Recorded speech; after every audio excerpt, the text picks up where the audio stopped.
Good to have you back on here on a Tuesday morning, especially with a story, actually two stories. And this in and of itself, I want to hear the backstory behind this, because on Friday, the Friday edition of the Brattleboro Reformer had a story you wrote about the fire chief in Wilmington, Ken March, resigning for personal reasons. And then on Monday of this week, another story with a letter that Chief March submitted to the interim town manager, kind of expanding on some of the airing of dirty laundry around this issue. How did you become aware of the letter that he wrote to the interim town manager? Well, I wanted to see the letter before we went to print, and I didn't get until the next day. I was out of the office. I'm off on Fridays, and I got the letter, and I opened the email with the letter, and it's like, oh my God, this is, another story. I need to follow up on this. So you knew there was this letter in addition to just hearing that he had resigned for personal reasons? Yeah, I just didn't know how much was in there, The content of the letter. And exactly. And the announcement was made a week ago, right? Yeah, at the select board meeting. Right. So you're getting the story out in a timely fashion by having it published last week. But yeah, once you read that letter, your reaction to it, oh my God, some of the quotes from it in here where he talks about how the absence of integrity, morals, and ethics that are ingrained in part of this department has manifested into an environment that is toxic as well as hostile. Now, when he talks about the department, he's talking specifically about the fire department? Yeah. Okay. So within his own area, right? We're not just talking about the town here. He's not saying Wilmington, the town administration is a toxic environment. He's speaking specifically of his own domain. No, but then he goes on to blame the town administration in part for some of the deteriorating relationships, because there was action or inaction, as he said. Now, on their part. This all seems to stem around recruiting and hiring. That's one actual part of this when he talks about a hiring committee. Well, no, that he when he was hired by a hiring committee, they set out goals, and he said in trying to achieve some of those goals, he was met with extreme pushback and Have you hostility? Yeah. I mean, it sounds like a serious problem there, and he was fire chief for some time, since 2009. So you can't just say he got this issue and turned around and walked away from it. What was he trying to do within that department? Do we have a sense? I mean, I'm sure you've had conversations with Chief March during your time covering Wilmington. Not necessarily were you aware of some of these internal problems, but what were some of his goals as far as being a chief and trying to forward the department? Well, I know they've been trying to attract some younger firefighters onto the department. That's been a big goal, especially with all the development in Wilmington, with the Hermitage Club and, everything else. Were they expanding? Were they looking to add personnel? Because that most of the conversation you and I have around Wilmington Fire Department is around equipment to accommodate this hotel that the Hermitage Club wants to buy. But did they need to add more firefighters? Yeah, they've been talking about this desperate need for more volunteers for a while now. They're saying they're not going to be able to meet the demand if they don't get some more participation. And it would only be volunteer. They don't have staff there. Yeah, well, besides the main the chief and the assistant chief. Right, there's 2 paid staff positions, and then the rest is volunteer. I believe so. Do we know who is on that committee? That seems to be, at least reading this, is on the root of the problem. Is it all fire department personnel? Is it members of the town? Well, the hiring committee was back when Ken was, when he was first hired. That was in 2009. So this isn't an ongoing committee then? No, he just mentioned that some of the people were on the hiring committee who are opposed to some of the goals that they apparently set out for him.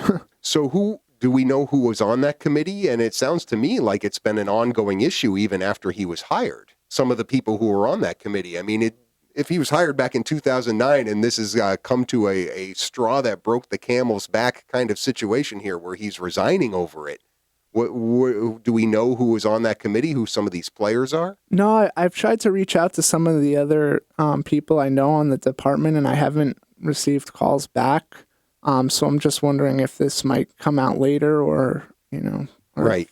we'll ever hear about it. You did get some reaction. Well, your reaction from the chair of the select board in Wilmington, Tom Fitzgerald, saying kind of confusing. At that point, when you got that comment from him, had he seen the letter to the interim town manager? That was what he, from what I understand, that's kind of what he was referencing in that quote. Yeah, okay, so referencing that aspect of it. Yeah. So it sounds to me, I mean, and again, you knew Chief March. Did you have any inkling that there was this kind of turmoil boiling beneath the surface? No, I kind of knew that there might have been an issue because I think there were some executive sessions involving people on the fire department, but I never thought that something like this was going to come of it. Yeah. So next steps now. I mean, they have to replace the chief. Have they, at this point, do they wait until the next regular meeting of the board and to start dealing with this, or what are they doing right now? I haven't heard when an agenda item is going to come up. I talked to the interim town manager, and she said she didn't think it was going to happen all that quickly. Yeah. Well, he's apparently staying on the position until the beginning of June, although it's certainly going to be very hard for him to go into the office now that this letter is out there in the open. Burning his bridges, figuratively. I've been waiting to use that metaphor all morning for the fire chief. I wonder if it's going to be any harder than it has been. That's a good point. That's a good point indeed. Well, certainly something that I'm sure you'll continue following, and we will continue to follow with you with your stories in the pages of the Brattleboro Reformer and online at reformer.com. Chris Mays, staff reporter, my guest during the 8 o'clock hour. We'll cover some of the other stories that he's been writing about during the past week when we come back after the bottom of the hour news break. 52 degrees outside at 22 minutes before the 9 o'clock hour. Chris Lenois back with you on the Green Mountain Mornings program, continuing my conversation with Brattleboro Reformer staff reporter Chris Mays. Chris, let's stay in the Deerfield Valley here for another story that you wrote recently. I actually didn't write down which day this story about your site visit. It was last Wednesday, the site visit to Saddle Ridge. And you and I talked about a public hearing around this proposed development by an organization called Comtuck, wanting to put up to 75 homes in this portion of the East Tract. Let's go back before we go to this site visit and remind people about some of the concerns that were raised by basically neighbors of this proposed development at the public hearing. Yeah, some of the landowners, nearby landowners, especially the people who haven't built homes yet, they're worried that they won't be able to build things in the future just because of the way things work out with the way infrastructure is when it's installed and the rights of property owners afterwards. Right, the property owners there. Yeah. But then there's also concerns from the people who have homes on there about building a road and all the traffic and all the stuff that you hear at local zoning hearings. That comes with development. So Right. this site visit would have happened regardless because it's part of the process. When you write about it and say about 10 citizens went out on it, along with the 3 DRB members, the zoning administrator, and a dog, and you out there on this site visit, kind of surprising to me that it was only 10 citizens coming out. It sounded to me like it was a much bigger group who expressed concern at the public hearing. Well, I think a lot of those people don't live in the area. It was property they own, but they haven't built anything yet, or they can't come up to their second home during the week. And there's one group that's represented by an attorney, and one of the guys who's leading that group, he was part of the site visit. Now, another group that wasn't part of the site visit was Comtuck. They didn't send anybody representing their company out there. Was that something that struck the DRB officials as odd, or why do you think they didn't feel it was necessary to show up and talk about their plans? Well, from what I understand, at the last minute or in the morning of the site visit, they tried to cancel, and the zoning administrator said, "We can't cancel it now." And did they give a reason? No, there was no reason. They just said we want to cancel? Yeah, well, I think they kind of want to see what happens with the state, because now they have to go for Act 250 approval too. So, and they appealed that jurisdictional opinion. So I think they might be kind of wanting to wait and see what they have to do with the state. Well, I guess I understand that, and you certainly follow this zoning stuff closer than a lot of people do, occupational hazard. Right. But you would think, especially with Hermitage Club, who sold this land to Comtuck, right, they would take a page from what Hermitage Club has learned, which you want to have this stuff happen as quickly as possible because you never know what delays are going to be in the way. Delaying this DRB hearing needs to happen one way or another. These site visits need to happen one way or another, regardless of what happens with Act 250. Yeah, and there's another site visit coming up too because they want to check out this washed out culvert that they're hoping to rebuild, which requires state permitting too. And one of the reasons the Hermitage Club got rid of this property in the airport was because it was too burdensome. It was a sticking point. Yeah, exactly. For what they wanted to do. This next site visit, you would recommend to people bring some bug spray along? It sounds like it wasn't the most pleasant hike out there into the East Tract. No, at one point I was just continuously swatting away flies at my face, and other people were doing the same. Yeah, I mean, the way you start off your story, a bug spray might have been nice for those who braved the site visit. Sounded like it was a pretty unpleasant experience. But overall, Yeah. do you feel that the DRB and the citizens out there, were they able to ask questions? Were they able to get a better understanding about what Comtuck wanted to do? No, and that was that was kind of the challenge in writing the article. There wasn't all that much information. It was interesting to see what the land looked like. I've written about the East Tract and all, and I, had an idea of where it was, and now I have a better idea. There was one point where we were right next to the airport, and I knew where we were in relationship to Haystack, and it's kind of in between those two areas. And so it was interesting to also see the type of land. There's a lot of muddy areas and wetlands. So a lot of development needed if they want to develop it. But then again, the wetlands were kind of a sticking point for Hermitage in terms of wanting to preserve that. That'll probably come up again, I would think. Yeah, and there will probably be some questions on wildlife habitat. So given that Comtuck didn't participate in this, wanted to delay it because they're looking at Act 250, given that the DRB hasn't even rendered a decision, the last sentence in your article about neighbors already hiring an attorney to fight this, that seems like a premature step. What do you think it is that they're seeing in this that they're already lawyering up? Well, it's actually the same lawyer who represented some residents in Halifax for the schist quarry that was proposed. All right. It still hasn't been approved yet, Act 250. And so I think they're just trying to take precautions and protect their property rights and interests. All right. Well, June 5th, the next meeting with that, and certainly another chapter in development in the Deerfield Valley. Chris covers the Deerfield Valley as well as Brattleboro, a very large swath of area that you have to cover for the Reformer. You're at the select board meetings here in Brattleboro on the every other Tuesdays they happen. A bunch of different news coming out as they try to wrap up the current fiscal year and prepare for the next fiscal year. But there was an emergency situation, breaking news really almost, it sounded like, with town manager Peter Elwell reporting some problems with the town pool just before it's set to open. Give us some details about what he told the select board last Tuesday. Yeah, some work that was done in the fall ended up not holding up. Some of the walls had failed, and an emergency item was added to the select board meeting agenda. It's going to cost $2,000 to do this remedial work, and there might be some other stuff that will come up. They're not sure if it's the engineer or the material or what, or the company, the contractor, and so it'll be interesting to follow this too. Well, yeah. First of all, has it been fixed? Is it something? It sounded to me like they, even though they needed to ask the select board for, I guess, approval of the funds, it sounded to me like, especially the timeline here, they were hoping to open the pool June 17th. They weren't waiting around for that approval. They were going to get this fixed one way or another. Well, yeah, they got approval that night, and it's moving forward, so they can stay on that schedule. So now we get into, and as you point out in your opening paragraph here, no one is pointing any fingers just yet.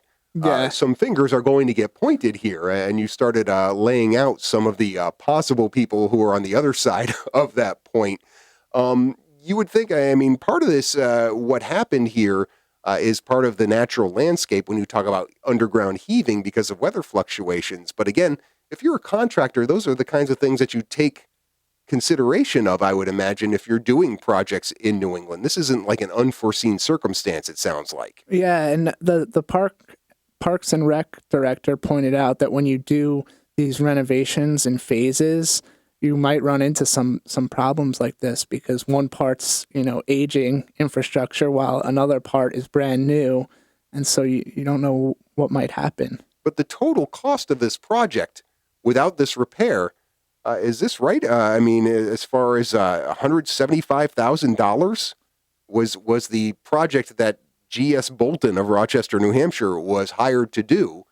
You'd like to think that there would be a little bit more consideration for something like underground heaving affecting the concrete that doesn't come back and cost you. You said it was $2,000. $20,000. $20,000. Yeah, I was gonna say I see a figure in your story here of $20,000. Yeah. I mean that I would be pushing back on that pretty hard as far as having to shell out another $20,000. Did you get a sense that the town felt like they had to be on the hook for this, or are they going to be looking for some sort of recompense from G.S. Bolton? I think they want to investigate the issue. They're going to have an engineer look at it and see who might be responsible for this. Okay, so yeah, they are planning on saying, hey, what WTF, right? Yeah. I would think that you would have some sort of assurances in a situation like this. Got to be a long process, though. I mean, did they lay out how they go about this at this point? When is the engineer going to be looking at the pool? How quickly they're going to be talking to G.S. Bolton? I think they're already looking at it. So okay. I don't know when we'll hear about it next. But I guess the best time to look at it is while you're doing the repairs, right? While you have everything dug up. Or just before, yeah. Or just before, indeed. Certainly. Well, that was the story that you've written about that came out of the select board meeting. But I thought there was a lot of news that came out of that last select board meeting. I know you've got some stories in the hopper that might be coming out. Especially as they were trying to finalize the different funds for the different things that the town pays for over the year, parking and solid waste. And there was what seemed to me, and I didn't get to watch the select board meeting because we were doing a lacrosse game at the same time, but reading some of the recounting on Brattleboro seemed like pretty significant disagreement over capital improvements coming from the parking fund. I mean, only a 3-2 vote there with Kate O'Connor and John Allen dissenting on this idea of using money from this parking fund for renewable energy projects. Was it a pretty contentious issue? Well, it was pretty much just on the wood pellet heater. They were questioning whether they would really see the savings that's projected. And that was enough to vote against putting in a wood. I mean, the chair of the board, Kate O'Connor, and again, her vote is just one vote, but I mean, the fact that she voted against basically appropriating money for a wood pellet heater because they couldn't guarantee the projected savings, that was the only reason? Yeah, it seemed to be. She didn't speak too much to the issue, but John Allen was really upfront about it. Right. I mean, I know he's been skeptical and I think he makes a good point with regards to you can't just like gasoline, the price of wood pellets are going to rise and fall based on supply and demand. But it seems to me that the town, by and large, is in favor of these renewable energy projects. Now, where is this wood pellet boiler going to go? I'm not sure exactly. But is it going to heat the parking garage? I guess there might be parts of it, but the one point that people arguing in favor for it were saying that it's not like oil, it's not as volatile of a market. There's not things out in the world that are influencing the price. It's more of a regional, local thing. Yeah. It's certainly not like we're trying to import wood pellets from, a hostile country, right? like the situation with oil. Well, it'll be good to see those continuing improvements and continuing efforts into renewable energy for the town. And it sounds like the parking fund, very healthy. They're doing a parking study for downtown as well. That was another thing they approved at this last meeting. What do they hope to get out of a study of parking downtown?